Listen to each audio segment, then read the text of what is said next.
ئەنجامی دەنگدانی تایبەت زەنگی هێزە ئەمنیەکان بۆ دەسەڵات و سەرجەم حیزبەکان. دەنگدانی تایبەت چی پێگوتین؟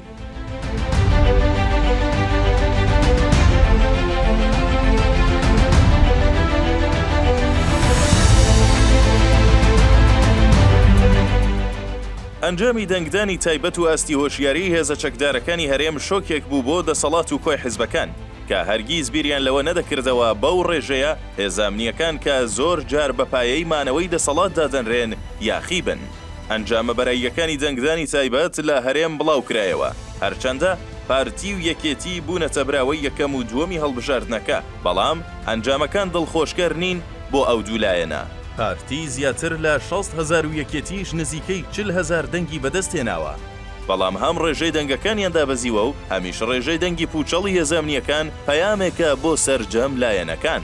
دەنگی پوچەڵ و زۆری ڕێژەکەی بە مانای ئەوەیە کە ئەو هێزامنیانە لە ئاستی گرفتی موچە و بژێوی ژیانیان تووڕە و نیگەران و ناڕازین بە پێچەوانەی ئەو بیرکردنەوانەی کە دەیانگوت هێزامنیەکان ملکەت و گوێڕایەڵن.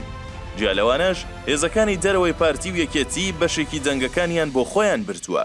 ئەوەش ئاماژەی ئەوەیە ئەگەر دەسەڵات بەدام ماف و داخوازی هێزامنیەکانەوە نەچێت پێگەی دەنگ و جەماوەریان لە مەترسیدایە.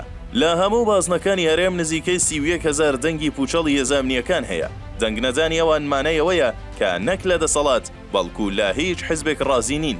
جالەوەش نیشانەی فشاری چەند لایەنی سیاسیە لەسەر ئەو هێزانە.